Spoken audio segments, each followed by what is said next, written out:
talking about those vultures purchasing foreclosed mortgage debt for pennies on the dollar. These vultures will be filing deficiency judgments that the banks just didn't have time to file. Stay tuned as we bring you this edition of Contract Talk with your mortgage guru, Howard Vernick, and your friendly broker, Ron Cika.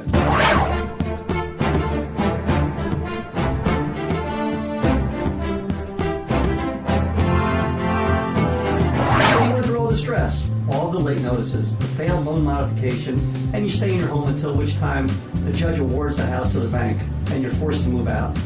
You find a rental, you give them the first month's deposit, the last month's deposit, and you probably have to give 2 months security deposit because your credit's been creamed by this time, and you finally get to move your family back into a home. Now, once you finish moving, cramming all of your belongings from your 4-bedroom, 3-bath home into an apartment or smaller home, you open up your bottle of wine, you're finally able to relax and put this trauma behind you.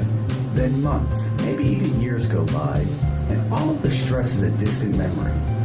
Then you hear a knock at the door. Who is it? Sheriff's Department. You open the door, and then bam, they hit you with a lawsuit. What's this, you ask? And you find out you're being sued for the difference between the price the bank received for the sale of your property and the amount that was owed for attorney's fees, interest, and court costs. Now you're faced with a lawsuit, and in many cases you don't have the money to defend yourself. So you let it go, and you're left with a judgment, and what's better known today as a deficiency judgment. Now the average size of these judgments is about $100,000, and you know what? They can stay in your credit report for up to 20 years. And you thought the nightmare was over. The banks have been so swamped with the foreclosure and short sale processes, they've actually neglected going after the deficiency judgments. Now, the smaller banks are leading the way for the recovery of these funds. The bigger banks are actually selling off their debt so they don't have to look like the bad guys. You know, we have Wall Street investors and private funds forming right now pools of what resemble the old mortgage-backed securities where they can offer investors a return on their money. You see, the banks are selling these debts for about 2% of face value. So they're going to recover $2,000 for every $100,000 in debt. Now, the purchasers realize they won't recover a big percentage of this debt, but they're purchasing it for a small enough number where they can still make a profit. You know, their long-term strategy is to obtain a judgment, hold off on strong collection tactics for at least the next few years until the economy is in a better position, and when everyone's doing better financially, and then make settlements to recover funds down the road. In theory, they'll actually be earning interest on this money because the courts allow interest charges of up to about 8% while the judgment is still outstanding. Of course, people can protect themselves by using federal bankruptcy laws by either filing a Chapter 13, which is a reorganization of debt, or a Chapter 7, which totally wipes out their debt.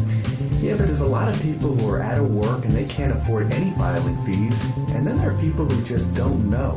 And they won't even know that they can file for bankruptcy, and they can't get themselves out of this mess. So I bet you're asking, where are we going with this? Well, once again, this is the, quote, bad news that can be transformed into good news for you as a real estate agent. You can educate your underwater homeowners who can no longer afford their homes and how to sell their homes through the short sale process, which will allow them to exit their home gracefully without any fear of the banks coming after them for the difference between what the sales price is and the amount that's owed. So now we can let troubled homeowners know that the short sale process will give them 4 great advantages over just letting their house go into foreclosure. Number 1, they can leave their house gracefully. They can set a closing date and they're not just getting kicked out.